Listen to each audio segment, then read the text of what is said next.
Hey, everybody. Jason Stevens is going to be on the program here in a little bit. Voice actor extraordinaire.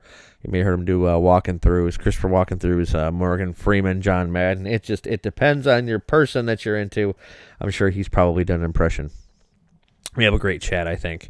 Talk about everything, the state of podcasting versus radio, being on the Tonight Show, bits that didn't make it, beer and board games, which is always a fun time. Definitely a chat that you should check out if you are into cool things. I'm not sure where to go with this at this point because I got some personal stuff going on, and I know it would make for great listening. But yeah, I think I'm gonna hold off onto it because you never wanna. You always want to leave them hanging, wanting more, I guess. Oh, it's fun stuff though. I saw Star Wars. That was a blast. And that's another thing I need to mention is at one point in this interview, if you're one of like 4 people on the planet who hasn't seen Star Wars yet, we do spoil a small thing. Well, it's actually a big thing. So, just kind of, keep an ear out for that and avoid it. I guess I didn't say spoiler alert beforehand because I guess I don't care. Because the film's been out for almost a week now. Everybody who's going to see it has seen it or is going to care to see it, I suppose. Boy, yeah, it's one of those days. But I'm finally coming to grips with the fact that this is probably my calling. I always have this pull to do other things, but I always come back here. And with you fine folks. So I appreciate all the support. I just want to remind people to head over to patreon.com/Ron Purtee. You can help support the show. Some generous donors, Becky Finney Stead, and Incognito Cinema Warriors XP. Some riffing at its finest. They're contributing to the Patreon, which is nice. So please spread the word, and don't forget to follow me on Twitter at Let's Get It Ron. That's right. That's punishment. Oh, hey. Yeah, good times. Well, here's my chat with Jason Stevens.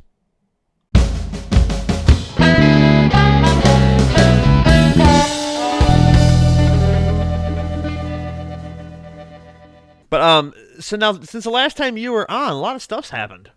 Yes, there have been numerous things, instances, and events in both of our lives. This is true. You are a father for a second time.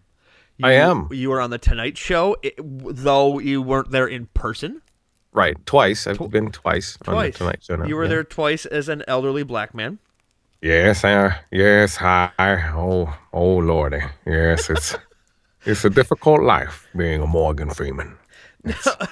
Can you even call him elderly? I mean, because he's up. Yeah. I mean, he is, but he isn't. He has an ARP card. I mean, he's a senior. He gets the discount. He eats at 6 o'clock or earlier. I'm sure. Yeah, that is true. I always wondered if people like Morgan Freeman would eat at 6. The early bird special. Well, sometimes I like to get the liver and onions, and other times I'll go for the cabbage plate. Oh, well, that sounds lovely. Yes, it gives me the gas, but other than that, I can understand that it would. But now, so again, you're a father for a second time. You've been on the Tonight Show twice doing for your voiceover work. Sure. Game Society pimps, the walking throughs and everything are through the roof. Oh man, it's crazy. How do you kind of stay grounded with all this? Well, it's still a career sort of in its infancy for me. I started doing voiceover because I was in radio and because I needed to do something to earn a buck.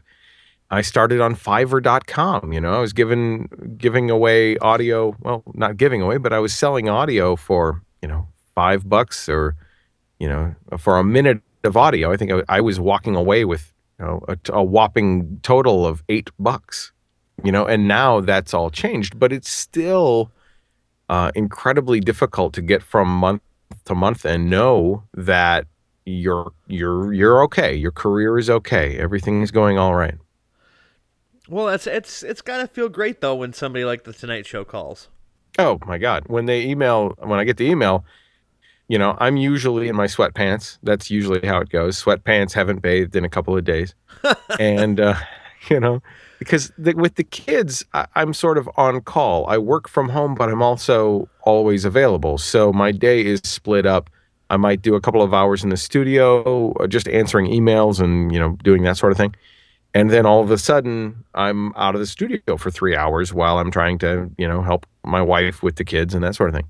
So that's the tricky part. When the Tonight Show emails, they need you right now. So whatever it is you're doing, you just drop it and you go. And sometimes the most recent time that they emailed me, they wanted me to do something, and I recorded it immediately, and they loved it, but they didn't use it. So there's also that where you don't know if it's sort of all for naught. And I do a lot more auditions now because I have management, and they send me voice match auditions for various projects, and most of them are auditions. So out of 80 or 100, let's say 100, I'm sure it's over 100 now, auditions that I've done, maybe I land 5 jobs. So it's a lot of, drop everything you're doing and get in there right now and do it. Now, the last bit that you did for the Tonight Show, they cut. What was the bit? It was, Morgan Freeman, and I'll try to do my best, Jimmy Fallon. Oh my God, did you guys hear about this? Oh, it's so crazy. Morgan Freeman was on another plane, and he there was a problem, and they had to land the plane. It was an emergency. And so we have he got on the intercom. Morgan Freeman got on the intercom. We have the audio of that, and then it's Morgan Freeman, basically saying, like, please relax and look out your window. You'll see a fire truck on your right. They're spraying the plane down with foam, and then the ending piece was something like, I have to get off this now. They're coming at me with a taser. I'm not doing it justice, but that was the gist of it. But from what I understand, everybody loved the audio, but it was, the subject matter in this day and age, it's a little tricky. You can't really joke about plane crashes and stuff. Isn't this like the second time he's been on a plane that this has happened, though? Yeah. He has a thing. He has a problem. Him and Harrison Ford should never be on the same plane together. Oh, if they were, one of them would have to leave. Well, Harrison could always just go onto a bridge and then we'd never see him again. But yeah, that's a spoiler. Oh, don't do that to them. Don't ruin it. Don't worry. I'll mention it in the opening that there's a huge Star Wars spoiler. Well, then no one will listen. Yes. Well, yeah, everyone will. Everyone's seen Star Wars. The people who listen to this show have seen Star Wars already. Yeah, and they've been ruined by assholes like me. Well, what are you gonna do? We all have our faults. I guess mine is just no filter from my brain to my mouth. There was a guy who had no filter. You heard about this guy, I'm sure. He was leaving the theater, and he had just seen it, and so he yells the big spoiler to everyone. Basically tells everyone this big plot point, and the one that everyone was waiting about? In line. Yeah, okay. Everyone was waiting in line, and so then they jumped out, and they like a guy dressed as a stormtrooper and another dude dressed as a Wookiee. They really tuned him up. They kicked him in the balls and beat him down. And then from what I understand, the interpretation of it that I got was the cops showed up. The people were allowed to go watch their movie, and then the cops showed up and they're like, well, this is kind of a justified beating. And I thought to myself, are there not laws? Are we not a nation of laws? How different is, well, you see how she was dressed. She was asking for it. Like, how different is that from, well, he said that, so-and-so, in the movie, well, hey, had it coming, It doesn't. It's so wrong. It is. Like, if somebody hits my car, I don't want the cop to show up and go, well, yeah, man, he stopped quick, had it coming. Well, I don't like the color of your bumper, sir. Yeah, well, around here we color our bumpers chrome, son. It reminds me of that joke from The Simpsons when Homer mentioned how his garage, and Moe's like, "Garage? Oh, fancy. We call it a car hold." Carl. I don't know that one. That was it was when Marge became a cop.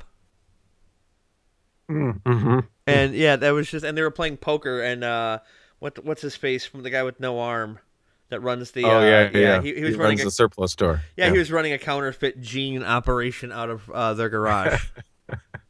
Nice. There were no pockets on it. That's what that made it counterfeit. Ah. But yeah. So now, do you get other places besides the Tonight Show getting a hold of you to try for voiceover stuff, or? Oh, sure, sure. So what I kind of stumbled into, I've been doing voices a long time. Morgan Freeman, Christopher Walken, and Barack Obama, and a few others for Game Society pimps. And even before that, I was doing John Madden and Walken and Freeman and Jeff Goldblum was one that I did for Celebrity Bric-a-Brac Theater. Yeah. Yeah, and if you haven't seen Celebrity Bric-a-Brac Theater, look it up. It's hilarious. Yeah, and that was the first one that I did with voices, and that was all at the urging of Matt Sloan and Aaron Yanda. I said, I don't know if I can do it. They said, just get in there and just do your best, and I did, and there you go. So since then, I've just parlayed that into a career, and there's obviously some limitations to what a guy can do with somebody else's likeness in a commercial, like as in you can't. But a lot of non-commercial stuff, a lot of just fun and goofy stuff, but still stuff with budgets, and like the animated series Roomies, which is out through joblo.com. You can find that on YouTube. That's really funny, Roomies, folks. It's Christopher Walken and Al Pacino. yeah, and they're roommates, and they're both crazy out of touch with reality, especially Pacino. And there's tons of vulgarity, so it's beautiful.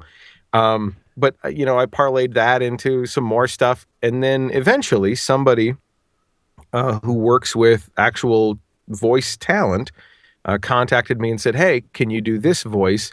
There's somebody who needs a trailer, film trailer done, and they can't get the actor who would normally appear in the trailer doing the voiceover. They want that person to say these things instead of the things he actually says in the movie."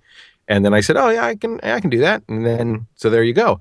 And that's a thing, Sometimes when we see movie trailers, the voices that you think you hear that are coming from whomever are actually coming from guys like me.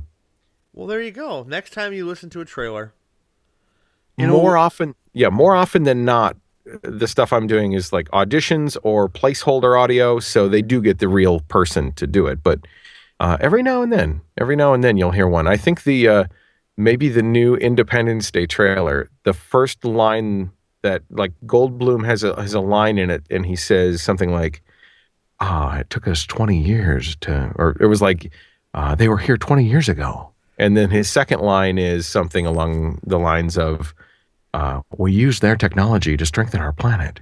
That second and third line and beyond that, I think, are not Goldblum. They're not me, but they're not Goldblum, I don't think. wow, a little bit of insight, folks. So Now, yeah, but it's a thing. that's very cool. Now, what people may or may not know is while you do all these voices, you've only ever physically portrayed one of them once, if I recall, and that was for John Madden Dungeon Master. Oh, actually, twice. Twice. I did. Yes, John Madden Dungeon Master was one. I redid that one, revisited that one for Chad Vader's Super Bowl Oh yes, something or other. Yeah, his football thing. So, but yeah, John Madden Dungeon Master was the first one, and that one is a really popular video. And now, then I did Randy Newman for Randy Newman's Call of Duty songbook. oh, I'll have to. I see. I don't think I saw that one. Yeah, it's pretty good. I wrote all of the songs for the Randy Newman. Most of them were actually improvised in studio, and then I re-recorded them when we filmed. But yeah, so we did the Randy Newman Call of Duty songbook, and it was right about that same time and I had done that on the show Beer and Board Games, the Randy Newman impression. And it was about that same time that Aaron Yanda and I were going to be in Seattle for PAX, which is the Penny Arcade Expo. and I noticed that Randy Newman was playing at a venue the same night that we were there. And I thought, holy shit, how does this happen? Right. So then I'm trying to contact Randy Newman's management and his people. Turns out nobody's asking for Randy Newman backstage passes. Apparently, no, the thing, it doesn't exist. So people aren't clamoring to meet Randy Newman. So I'm not sure how to go about doing it. But I noticed that the venue he's at is it's the Sweet Michelle or Saint Michelle Vineyard Estates. And then I realized I've seen that name before. And I go back through my old emails and I find that I recorded some voiceover for like the vice president of their company, just for like an internal use thing a year prior. So I email him and I say, hey, Randy Newman's playing here. You're affiliated with this. This is you, obviously. And he's like, yeah, you want VIP tickets? You got it. So Aaron and I were going to go to the Randy Newman show that night of PAX. And we didn't. We ended up having a dinner with Machinima, and they were sort of urging, like I said, well, I gotta go. Aaron and I have to go to a thing. And they're like, well, are you sure you don't want to come to this dinner? Some really important stuff's going to be discussed. And as it turns out, it was, and it was a good thing. So we missed Randy Newman, but anyway, that's a spin-off of the. Yes, I've portrayed two people. Now the thing though is you really couldn't say to the Machinima guys, we got VIP tickets to Randy Newman. Yeah, I wanted to. I really wanted to, like, to see what they could come up with to counter it. Like, right? I've got VIP tickets to Randy Newman, America's songwriter. Like, what you got? And they'd be like, wow, I got a cheeseburger. Which, incidentally, it's all it took. So, well, I mean, was it at least a good cheeseburger? As I recall, it was. Well, see, there you go. That's great. There you go. Now, have any of the other late night shows ever tried to contact you, or now that you've done Fallon, you're kind of, I guess I don't want to say use the word stuck, but you're kind of like, in that whole family. No, I wondered that myself because I don't know how much these places talk. I don't know if McDonald's talks to Wendy's. I really don't. But I thought, well, if I've been on the Tonight Show doing this, then nobody else is going to contact me. But it wasn't but a couple of, like, 2 weeks after the second to last time I did something for the Tonight Show, that the Jimmy Kimmel Show contacted me for a different voice. And they had written what I thought was a pretty funny bit, a take on The Martian. This was just as The Martian had been released. And I was doing Matt Damon in this bit. But they ended up going with, I don't know what they went with. They went with some other idea. I think they bailed on the whole idea. So, but it was kind of funny. It was basically that Matt Damon was what they did? The bit they had me record was Matt Damon was basically like a big baby man. So he was like crying and he wanted his mommy and all this stuff. But then the bit that they went with was, I think, the Mastronaut, which was that Matt Damon gets stranded on Mars, and so he just masturbates constantly. I can't really say that that's not something that any other man would do. Well, it was the voiceover. I don't remember exactly what it was, but it was pretty funny. Like just the bit was like, that's what he's going to do. He's just going to, Matt Damon is the Mastronaut. And there he is, just feverishly. And they had like dubbed the video to make it look like he was doing it, I guess. I don't know. Well, I mean, they always fuck with Matt Damon on that show. Yeah. So So to answer your question, Jimmy Kimmel, Jimmy Kimmel Show contacted me, and it was about that same time that the Howard Stern Show contacted me too. I had entered a couple of years ago in their celebrity impersonation contest that they had, and I sent my entries in on the very last day, so I don't even know if they got listened to. But then maybe a year later, of course, they contact me. Hey, here are some voices of yours that interest us. Can you record some samples? And sure, I recorded some samples and sent them off to them. And then I heard back that like the samples that the voices that I thought I did really well, they didn't like as much as some of the voices that I didn't think I did very well. So who knows? That's so. You know what? And I'm gonna go out on record, and this is me talking. I'm not speaking for you. I have to say that right off the bat. Hmm. That I totally stopped listening to Howard Stern after I heard multiple things. One, about how he treats people off the air who have helped him in his success. And two, because I heard the people that they're using for impressions that you do Yeah. that are far, like you are far superior. Like Ike Barinholtz doing Morgan Freeman or President Obama. I like you. They don't. He doesn't hold a candle to you. Oh, thank you. Thank And you. I'm just like I'm You listening know, to. I'm like, this is ridiculous. well, everybody's ear is different, and I said that about the Howard Stern show, that one of the voices that they said I did really well, I didn't think I did as well as another voice that maybe they weren't sold on. But that could be just because they have a relationship with this other guy, or maybe he's just really, really funny outside of, maybe the voice isn't perfect, but the context is. So I cut those guys some slack, but I get what you mean.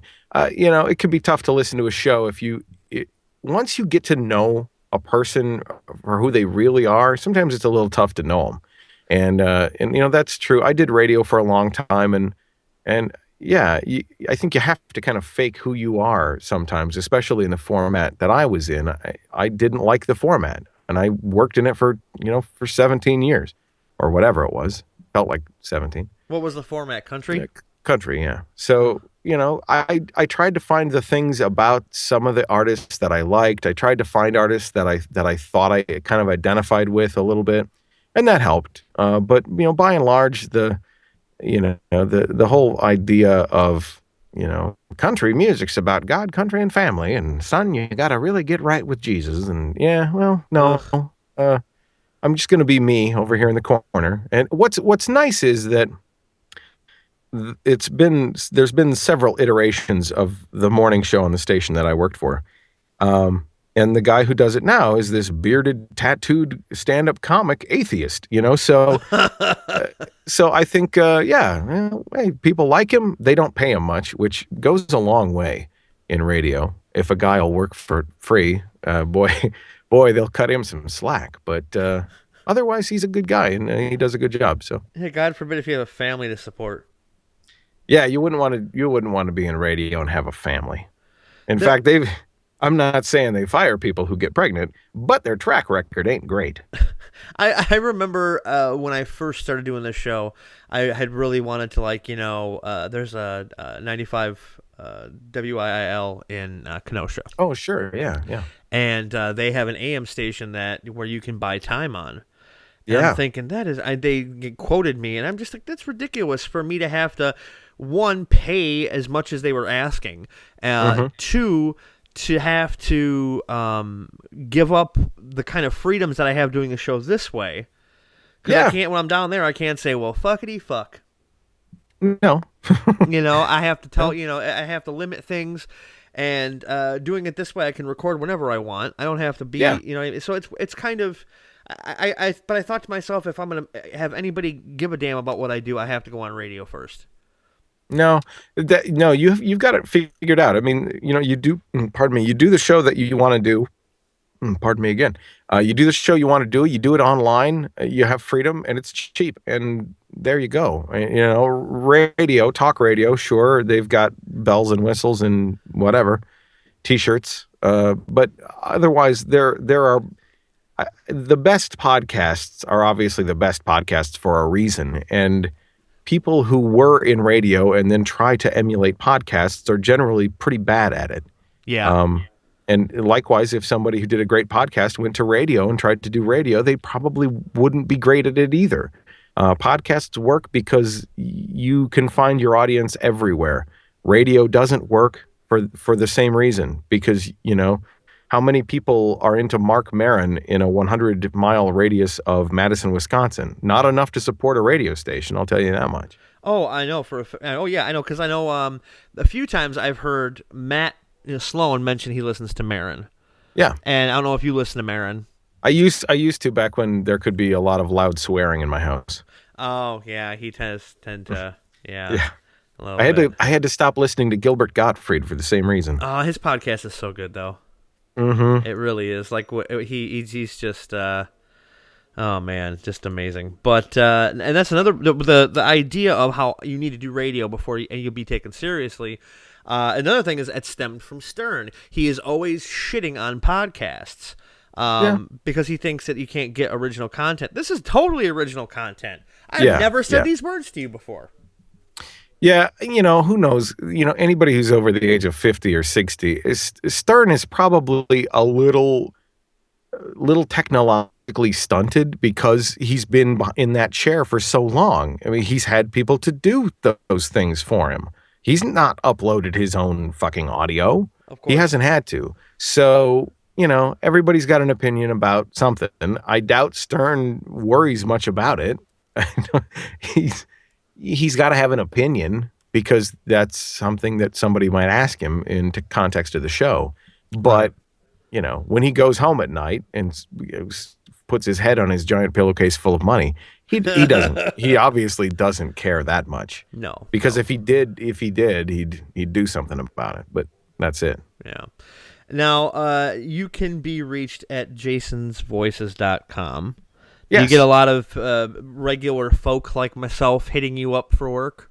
Not a ton anymore. When the Christopher Walken through videos were really popular, I mean, they're very popular now. They get, 30, 40, 50, 60,000 views per episode. But when they were really super popular, like 3 or 400,000 of views per episode, I would get, a bunch of people, just looking for, hey, will you do my voicemail? Will you do this? Will you, do intros for my podcast? And so since Yeah. some people are very nice about it, and generally speaking, if someone was really nice about it, I'd do it for them. But the times they have changed, and so now most of my inquiries are all pretty official commercial based stuff. So I don't necessarily have the time to do a lot of it, so I have to turn down a lot of things. And that was actually my next question: is that how much of it you have to turn down? It depends a little bit on the reach of the project. It depends on how much audio, how much work it's going to be, how much time I'm going to be in this box doing this stuff. Right. If somebody sends me, hey, here's 4 words, what do you think? Well, if I'm already in here and I'm doing something else, I might, depending on what the project is. Right. If I had a 10-year-old kid contact me and he was looking for a fair amount of voiceover for some game that he made. And, it's online. It's available everywhere. It's, sorry, man. Kudos to you for following your dream, but I can't do it. So. Right. It's every artist has to draw the line somewhere.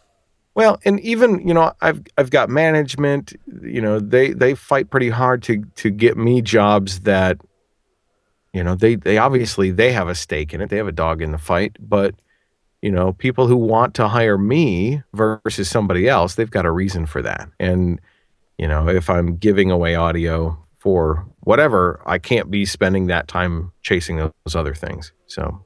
Right. Exactly. And now, just to kind of bring everything to a close, you can be found at Mr. Jason Stevens, that's but in a PH. Yeah. On Twitter, jasonsvoices.com. If you already follow Ron on Twitter, you'll find me in there. We've interacted, so we're just a few times. Yeah. So I'm Mr. Jason Stevens with a PH. And then you can also jasonsvoices.com if you have serious inquiries, people. Serious inquiries, please. Yeah. And then I'm all over everything else. So just true. Go to YouTube and go to Game Society Pimps and go to Blame Society Films and check out Roomies through Joe Blow. That's on YouTube. Roomies, Pacino and Walken. And I don't have anything new coming out. I'm not Trace Ballou, unfortunately. No. I loved that interview. I loved that interview. No, I'm saying that because I don't have anything as cool as him. Like I can't, Well, do you have time for projects with doing the voiceovers or not a lot? No, not a lot. Because it's every day, every night. I've given myself more time on the weekends, and of course that's family time for me now. Right. Poor Mad Max for the Xbox One. I've spent about 6 hours with Max, and I'm sure he'll be okay. We're both sad. But someday I'll get a chance to do that stuff again. I don't know. If I get bigger jobs or better jobs or whatever that takes, so I'll figure it out. Well, you can always be, like you said, always be seeing beer and board games. In fact, the day of this recording is you'll be on. Let's see what I can pull up my damn thing here. You'll be on this Thursday's episode, the 24th. Yes, yes. We're doing beer and board games. The game. Actually, the first game that we did was It's a Wonderful Life. It's a Wonderful Life. The game, Yes. trivia game, which was a lot of fun. And then the second game we did is beer and board games. The game, which was even more fun, and I was even more drunk, so it was a blessing. There was a lot of booze flowing that evening. Oh God, I drank everything. I think I had like 2 or 3 beers, and then I had some soju, which is a sweet potato liquor or wine, Korean make, I think. Tasted You like had some of the mushrooms. Clockwork Orange too, didn't you? Oh yeah, we had some of the Clockwork Orange. It's a liqueur. We had I had a small bottle of tequila, not but it was like an airplane bottle. So it was like I remember 2 that. shots Yeah, worth, right? yeah. That was really sweet. It was like a sweetened tequila. And then I had some Johnny Walker Blue Label, which is really expensive scotch that I wouldn't know the difference between that and like a $12 bottle of scotch. I don't think I would. Yeah, I've never had scotch, so I would never know. Yeah. Yeah. If you've never had scotch, you've not acquired a taste for it, which means the first time you have it, you'll go, why do people drink this? Exactly. It tastes kind of like a tire fire in my mouth.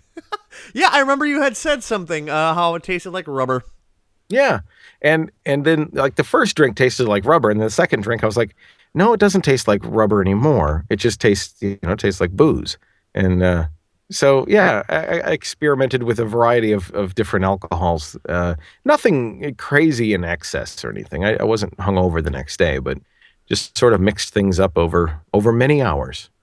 And this is just a small aside. It kind of has to do with you, but be sure to check out Beer and Board Games because you're a frequent contributor to that, and Yes. you can watch the live streams at live.beerandboard.com, and it's always a lot of fun.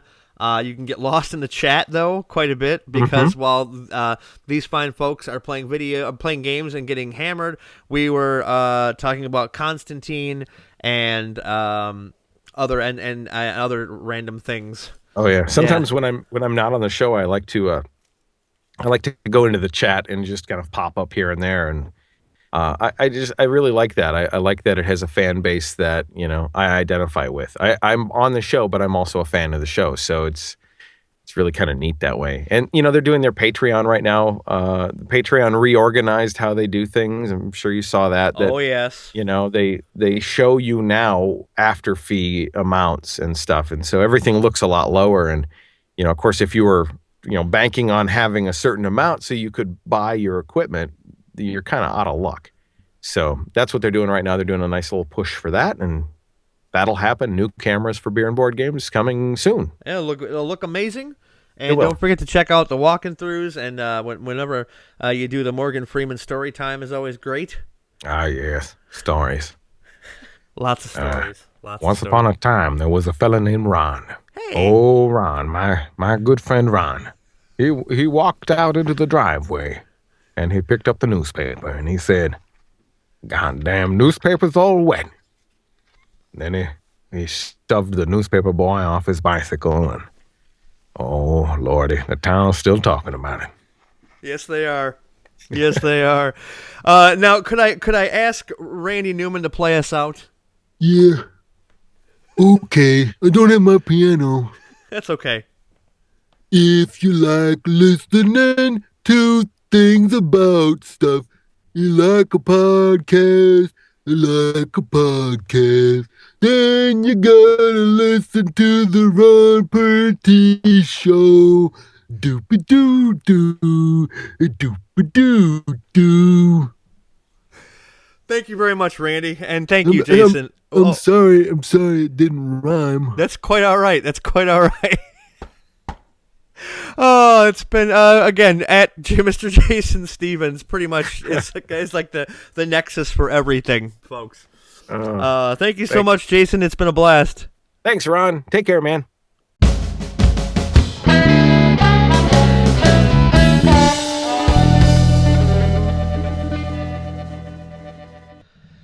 Well, that was a lot of fun, wasn't it?